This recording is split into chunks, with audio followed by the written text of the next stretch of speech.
रोशनी का कारवां।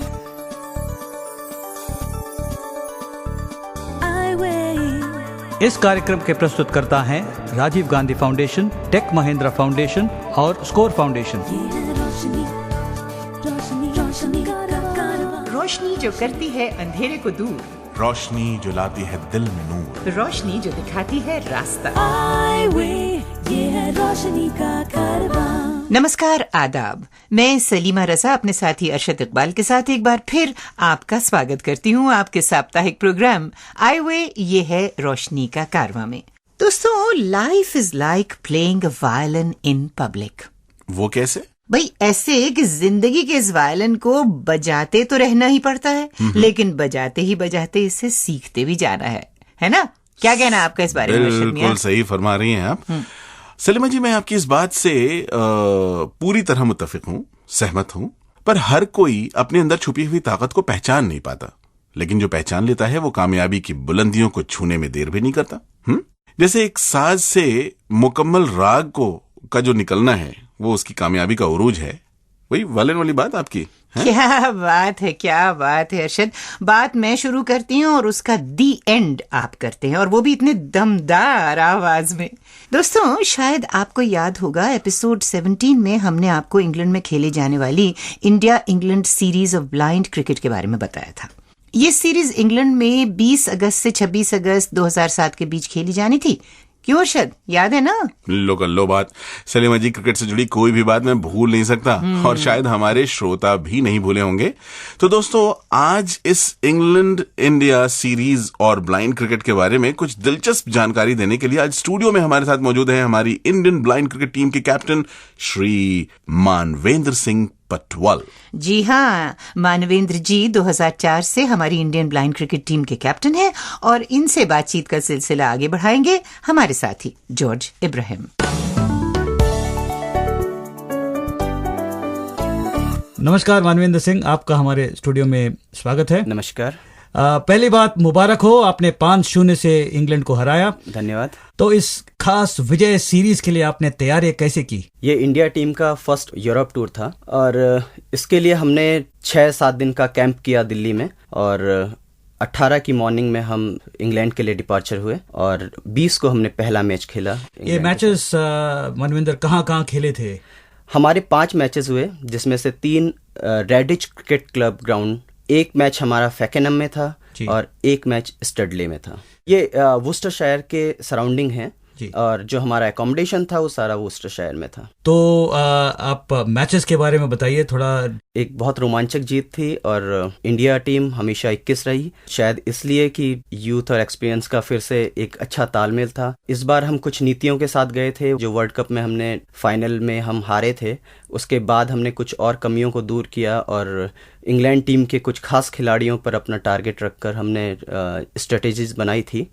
उसके अलावा तो दोनों तरह से हमारा तालमेल बहुत अच्छा था, बैटिंग में भी, बॉलिंग में भी, फील्डिंग भी बहुत उम्दा थी। इंग्लैंड टीम भी वर्ल्ड की बहुत अच्छी टीमों में गिनी जाती है। उनको होम ग्राउंड का थोड़ा सा बेनिफिट था, हमारे लिए यहाँ से वहाँ का वेदर बहुत ज़्यादा डिफरेंस था, लेकिन शायद जो गर्मी से सर्दी में जाकर खेलना शायद हमारे लिए सुखद अनुभव था। आपके टीम के जो खास खिलाड़ी के परफॉर्मेंस थे उनके बारे में थोड़ा आप बताइए। इतनी खुशी की बात है कि हमारी जो ये श्रृंखला में हमारी टीम से 2 मैन ऑफ द सीरीज बने। B1 में सुभाष भोया थे, जिन्होंने 1 सेंचुरी मारी थी, और सुभाष भोया शायद गुजरात के हैं ये। इन्होंने 90s 2 बार मारे और 1 बार 65 मारे, और बहुत अच्छा प्रदर्शन था, विकेट भी लिया। इसके अलावा B3 कैटेगरी में हमारे पास शेखर नायक ने बहुत अच्छा प्रदर्शन किया, और इसके अलावा जोशिवो फर्नांडिस की मैं बात करना चाहूँगा, जो इस बार सीरीज़ में बहुत उभरते हुए आए, और उन्होंने एक 123 और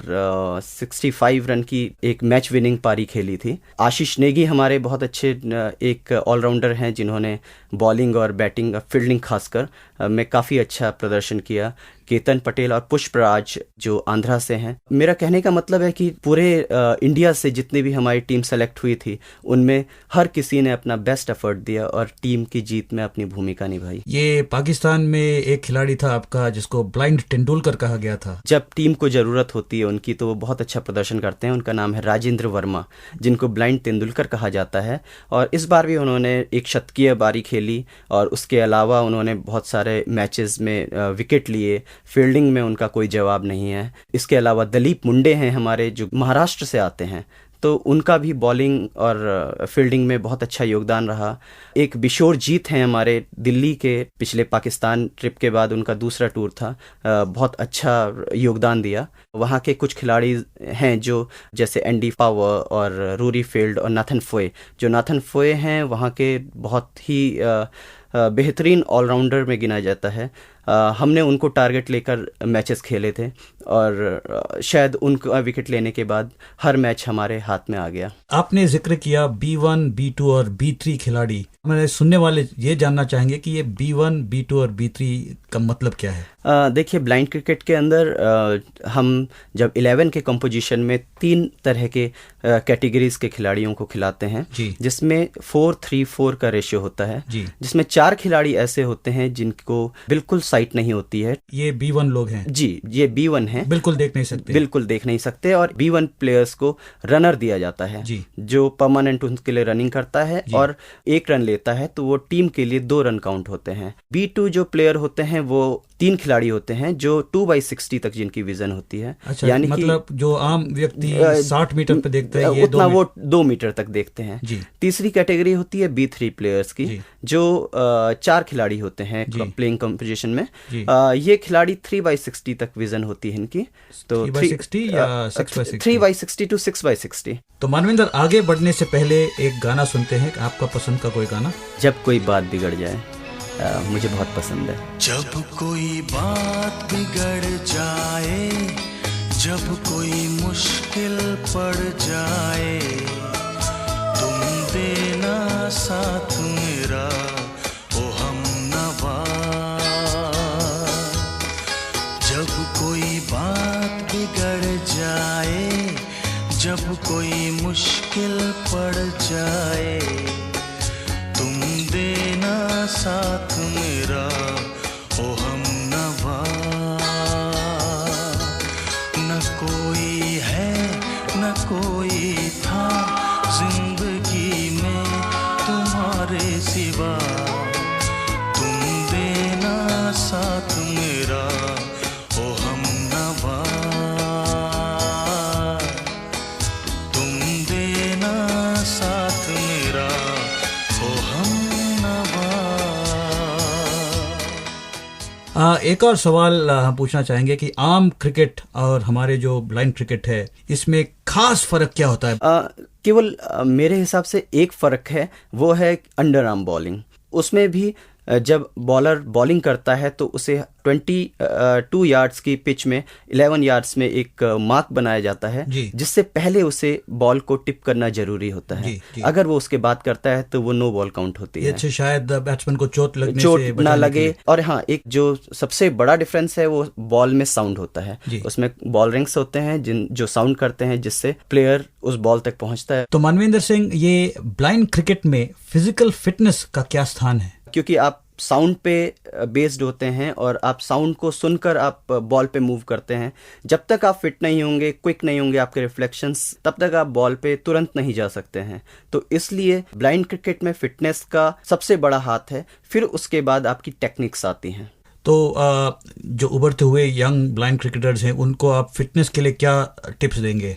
जब नया क्रिकेटर जो आता है वो क्रिकेट को सिंसियरली ले, साथ में जो अपनी फिजिकल फिटनेस है स्कूल लेवल पे उसको प्रॉपरली करें और प्रॉपर वे में करें, ये ज़रूरी है। क्योंकि कई बार गलत करने से आपको इंजरी होने का ज़्यादा चांस रहता है। मैं मानता हूँ कि एक ब्लाइंड पर्सन के लिए बाहर ग्राउंड्स में या पार्क में जाकर रनिंग करना कई बार अकेले बहुत प्रॉब्लम की बात होती है। तो उसके लिए वो घर पे भी एक जो स्टिल एक्सरसाइजेज होती हैं वो ले सकता है। ऑन द स्पॉट रनिंग या फिटनेस लेवल की जो एक्सरसाइज हैं वो कर सकता है। एक और बात मैं कहना चाहूँगा, एक स्पोर्ट्समैन के लिए मैं यही कहूँगा कि वो एक बैलेंस डाइट ले, रेगुलर डाइट ले और न्यूट्रिशियस डाइट ले। एक आखिरी सवाल मानवेंद्र, अक्सर कहा जाता है कि वास्तव में प्रॉब्लम आंखों का नहीं है, हमारी सोच की है। इस विषय में आपका क्या विचार है? बिल्कुल, चाहे हम हेलन केलर का उदाहरण लें, चाहे हम मिल्टन का उदाहरण लें, तो यही पाएंगे कि बेसिकली आँखों के आगे ज़िंदगी सिमट नहीं जाती है, उसके आगे बहुत कुछ है। और अगर हमारे अंदर जज्बा है, हम कुछ करने की हिम्मत है, तो हर मुकाम हम हासिल कर सकते हैं किसी भी फील्ड में। हर बुधवार की शाम 9 बजे विविध भारती के स्टेशन पर आप सुन सकते हैं आई वे, ये है रोशनी का कारवां। आंख और दृष्टिहीनता से जुड़ी किसी भी तरह की जानकारी के लिए आप हमें 09968329329 पर सोमवार से शुक्रवार के बीच सुबह 11 बजे से शाम 5 बजे के बीच कॉल कर सकते हैं, या हमारी वेबसाइट www.iway यानी EYEWAY.org पर विजिट कर सकते हैं। दोस्तों, आज हम बात करेंगे अमेरिका की लीसा के बारे में, जो एक बेहतरीन पेंटर हैं, पर सबसे हैरानी की बात यह है कि अपनी आंखों की रोशनी खो देने के बाद ही, जी हाँ, खो देने के बाद ही उन्होंने पेंटिंग में दिलचस्पी दिखानी शुरू की। जी हाँ दोस्तों, इससे पहले वो एक फाइनेंशियल एनालिस्ट थी, और आज उनके जीवन के कारवां पर रोशनी डालने के लिए स्टूडियो में हमारे साथ मौजूद हैं। सलीमा, गेस कीजिए कौन? बेनो भाइयों, अमीन सयानी।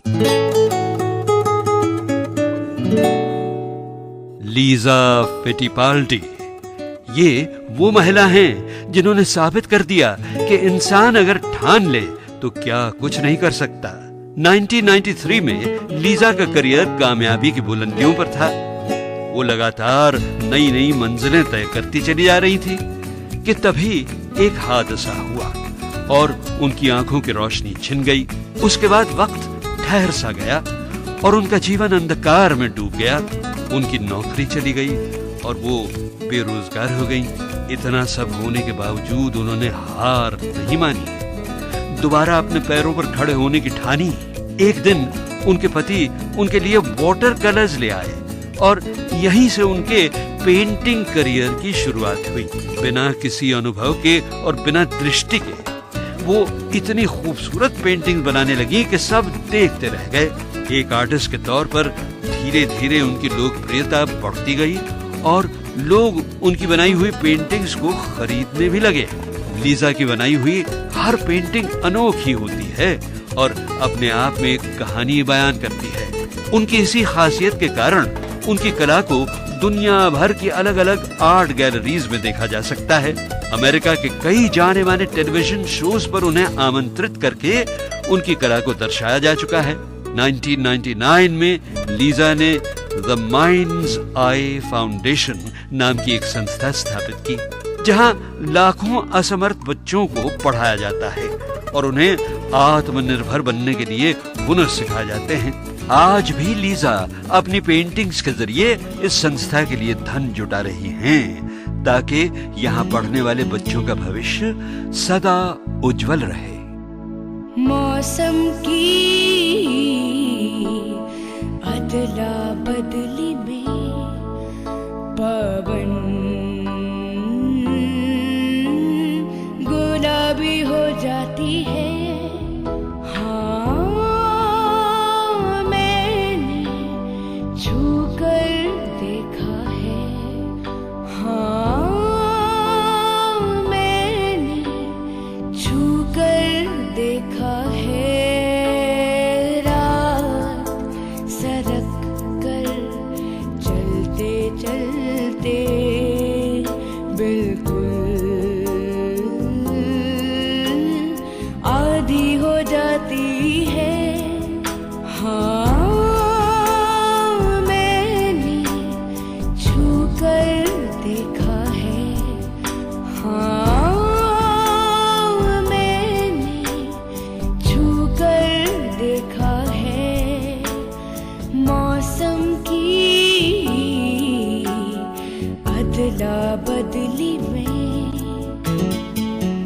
आपने अभी जो सुरीला गाना सुना उसे गाया है दिवाकर शर्मा ने। अरे साहब, वही दिवाकर शर्मा जिन्होंने एक लोकप्रिय टीवी रियलिटी शो में लिटिल चैम्प के तौर पर दूसरे नंबर का खिताब जीता था, याद आया ना? और जो एपिसोड 18 में हमारे साथ स्टूडियो में मौजूद थे। अरशद, मेरी बात सुनो। वही कर रहा हूँ। शुक्र है, मैं तो कहीं समझी पता नहीं कहाँ खो गए तुम। अच्छा सुनो, क्यों ना आप अपने श्रोताओं को कुछ जानकारी दे दी जाए? बड़ा नया ख्याल है जी आपका।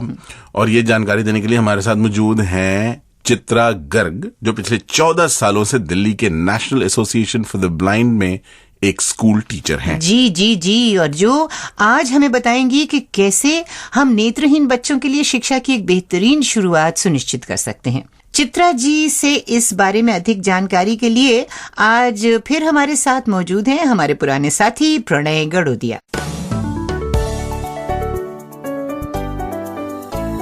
सबसे पहले चित्रा जी हमें ये बताइए कि बच्चों के sense of hearing, touch, smell को कैसे डेवलप किया जा सकता है। एक विजुअल इम्पेयर्ड बच्चा है, वो देख नहीं पा रहा है, तो हम अगर जो भी चीज उसके सामने रखेंगे तो उसकी शेप से वो आइडिया लगाएगा।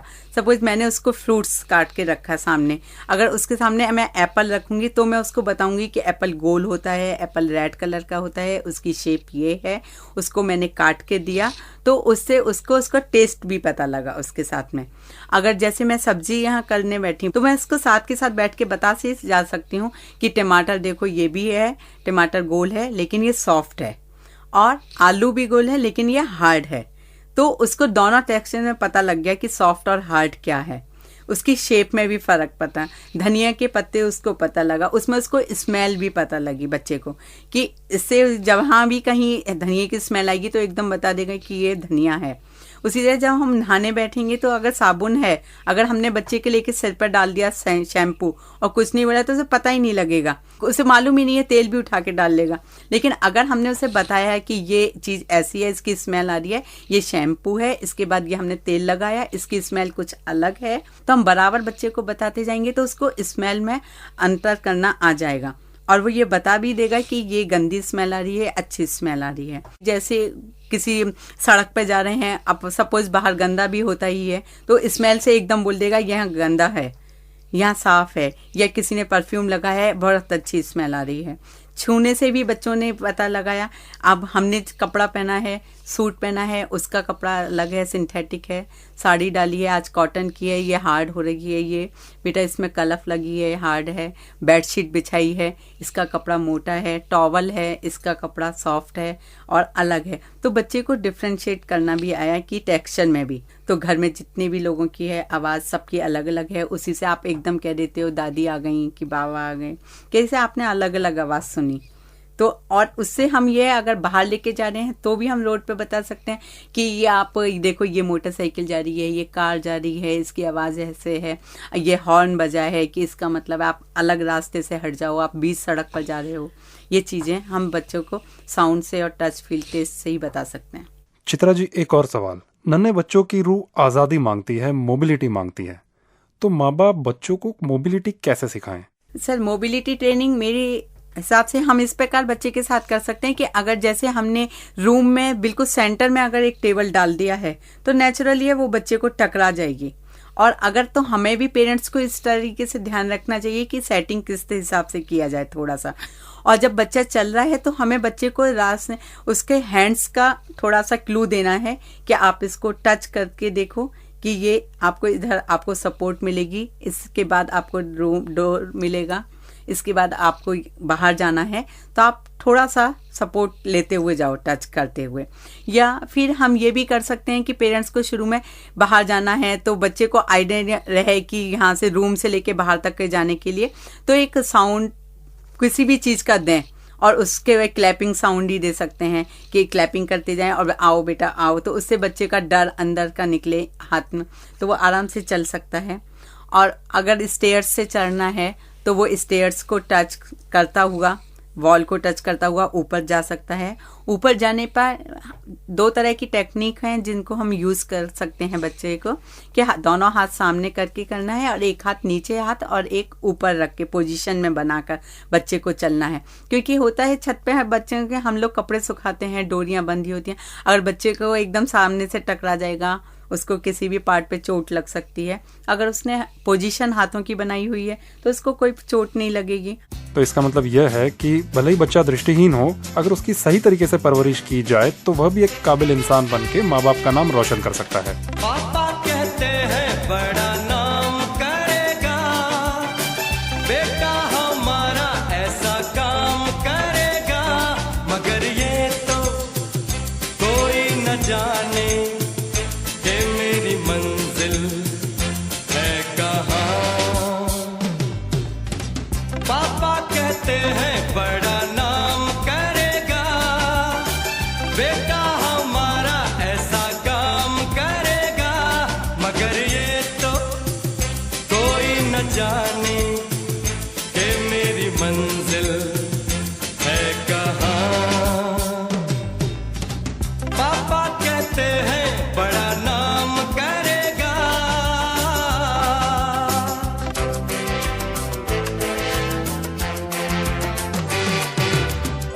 बैठे हैं मिलके सब यार अपने, सबके दिलों में अरमाए हैं वो जिंदगी में कल क्या बनेगा, हर एक नजर का सपना ये है कोई इंजीनियर का काम करेगा, बिजनेस में कोई अपना नाम करेगा, मगर ये तो कोई न जाने कि मेरी मंजिल है कहाँ। पापा कहते हैं बड़ा नाम करेगा।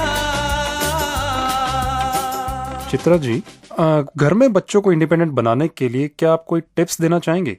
शुरू में हमें बच्चे के लिए हर चीज अपने साथ में रख के उसे बताना है कि देखिए इस कबर्ड में ये कपड़े रखे हैं, इस साइड में आपके रखे हैं और इस कबर्ड में पापा के रखे हैं या मम्मी के रखे हैं। नेक्स्ट टाइम जब हम बच्चे से कहेंगे कि आप अपने कपड़े निकाल के लाओ, तो अगर उसको पहचान नहीं पड़ रही है फिर तो हम कबर्ड के बाहर एक सिंबल यूज कर सकते हैं, तो जिससे बच्चे ने छू के बाहर देखा अरे ये मेरी अलमारी है और वो अपना यूज कर सकता है। दूसरा, अगर हमने किसी ड्रॉर में हमने एक जगह बनाई है और मैं नेक्स्ट टाइम बच्चे से जाके कहती हूँ कि जाओ पेन लेकर आओ, और वो जाके उस ड्रॉर में से पेन निकाल कर लेकर आता है क्योंकि हमने उसे बताया है। और अगर सपोज उसके पापा ने ही पेन से काम किया और वो भी ड्रॉर में से पेन निकाल कर लेकर आए और उन्होंने वापस उसको जगह पे नहीं रखा, तो ये हमारी मिस्टेक है। इसलिए हम सबको ये ध्यान रखना चाहिए घर के फैमिली मेंबर को कि जो चीज़ जहाँ से उठाई जाए वो एक जो जगह बनाई है उसको वापस वहीं पे ही रखना है, तो जिससे बच्चे को कभी कोई परेशानी नहीं होगी, बच्चा इंडिपेंडेंट रहेगा, अपना काम आराम से कर सकता है। तो इंडिपेंडेंट बनाने के लिए बच्चे को पूरा ओरिएंटेशन घर का कराना है। ये नहीं है कि हमने उसको गोद में ही उठाया और सब काम लेके चल दिए, अरे देख ही नहीं सकता, तो बच्चा कुछ करेगा नहीं। बच्चे के अंदर भी यही फीलिंग रहेगी मैं तो कुछ कर ही नहीं सकता। चलते चलते चित्रा जी, अगर आपसे एक इम्पोर्टेंट बात कहने के लिए कहा जाए माँ बाप से जिनके बच्चे दृष्टिहीन है, तो वो क्या होगी? बस लास्ट में मैं यही कहना चाहूंगी कि बच्चे को पेरेंट्स का बस ये ओवर प्रोडक्ट नहीं रखना है, उसको इन्वॉल्व करना है हर बात में, उसके साथ में मतलब प्यार का ही, ये नहीं है कि हर समय प्यार का ही बिहेव रखना है कि अरे ये तो डिसेबल है से कुछ कहो ही नहीं, लेकिन उसकी गलती है तो उसको डांटना भी चाहिए, जिससे बच्चे को लैंग्वेज का भी फर्क है, प्यार की भाषा क्या है कि डांट क्या है कि उसने गलती किया है यहाँ पे, तो उसको डांट भी पड़नी चाहिए, उसको अपने दूसरे बच्चों की तरह ही उसको ट्रीट करना चाहिए। हर बुधवार की शाम 9 बजे विविध भारती के स्टेशन पर आप सुन सकते हैं आई वे, यह है रोशनी का कारवां। आंख और दृष्टिहीनता से जुड़ी किसी भी तरह की जानकारी के लिए आप हमें 09968329329 पर सोमवार से शुक्रवार के बीच सुबह 11 बजे से शाम 5 बजे के बीच कॉल कर सकते हैं, या हमारी वेबसाइट www.iway यानी EYEWAY.org पर विजिट कर सकते हैं। अरशद जी, बोलिए जी। अब कुछ सवाल जवाब हो जाएं जी, हमारे श्रोता बेसब्री से इंतजार कर रहे होंगे। सवाल कौन पूछेगा जी? हाँ बताइए, आप ही पूछेंगे, बोलिए। देखिए जी, इस मामले में तो देर नहीं करनी चाहिए। दोस्तों, हमने 15वें एपिसोड में आपसे पूछा था कि इसमें कौन सी फिल्म में नसीरुद्दीन शाह ने एक दृष्टिहीन व्यक्ति का किरदार निभाया था, और आपके ऑप्शंस थे ए मोहरा, बी स्पर्श और सी इकबाल। जी दोस्तों, इस सवाल का सही जवाब है ऑप्शन बी यानी कि स्पर्श, पर आप में से ज्यादातर लोगों ने इसका जवाब ऑप्शन ए यानी कि मोहरा लिखा था। लगता है आप भी अरशद की तरह कंफ्यूज हो गए थे। क्यों जी? हाँ जी सलीमा जी, हाँ। है, अगर आप नहीं बताती तो मुझे भला कैसे पता चलता जी कि फिल्म मोहरा में नसीरुद्दीन शाह एक विलेन बने थे जो सिर्फ दूसरों के सामने ब्लाइंड होने का नाटक कर रहे थे, पर असल में वो सब कुछ देख सकते थे। भाई, जब एक ही टिकट पे इंटरवल से पहले की फिल्म मैं देखूंगा और बाद की आप देखेंगे तो असलियत तो आप ही को पता चलेगा ना। रे बुरा मान गए। चल छोड़ो, अब तो जवाब पता चल गया ना, और आपके साथ साथ हमारे श्रोताओं को भी पता चल गया। तो दोस्तों, विजेता का नाम बताने के लिए हमारे साथ मौजूद हैं हमारे साथी प्रणय गडोदिया। तो दोस्तों, इस बार के हमारे लकी विनर हैं बरेली दत्ता, नलबारा, आसाम से। बरेली दत्ता जी, आपको आपका इनाम बहुत जल्दी पहुंच जाएगा। और जैसे कि सलीमा जी बता रही थी, हमें बहुत ही कम यानी कि सिर्फ 13% लोगों का जवाब जो मिला वो सही मिला। चलिए दोस्तों, अब लगे हाथ आपसे एपिसोड 21 का सवाल भी पूछ लिया जाए, जो कि इस तरह है कि एक ब्लाइंड क्रिकेट टीम में 11 प्लेयर्स होते हैं, जिनमें से ए सभी पूरी तरह दृष्टिहीन होते हैं, बी सभी आंशिक रूप से दृष्टिहीन होते हैं, सी कुछ पूरी तरह और कुछ आंशिक रूप से दृष्टिहीन होते हैं, और डी सभी प्लेयर्स की दृष्टि बिल्कुल सही होती है। A blind cricket team comprises of 11 players who are A all totally blind, B all partially blind, C a mix of totally blind and partially blind, D all players have perfect eyesight. और याद रखिए कि जवाब भेजते समय अपना नाम, पूरा पता और एपिसोड नंबर जरूर लिखें, वरना आपकी एंट्री वैलिड नहीं मानी जाएगी। इस सवाल का जवाब 7 दिनों के अंदर हमें इस पते पर लिख भेजिए। प्रोग्राम आई वे, यह है रोशनी का कारवां, care off score foundation, post bag number 3903, new Delhi 49। आप हमें SMS भी कर सकते हैं। नंबर नोट कर लीजिए 09968329329 और आप अपना जवाब ब्रेल में भी भेज सकते हैं, या हमारी ईमेल आईडी भी नोट कर लें, radio@iway.org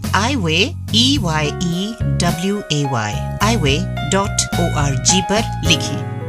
हाँ, तो चलो चलो अरशद, अब अपने श्रोताओं से इजाजत मांगी जाए अगले हफ्ते फिर मिलने के वादे के साथ। जी हाँ दोस्तों, अगले हफ्ते हमारी मुलाकात फिर से इसी प्रोग्राम में इसी वक्त होगी। तब तक के लिए मेरी तरफ से और सलीमा जी की ओर से खुदा हाफिज। ये है रोशनी का कारवां।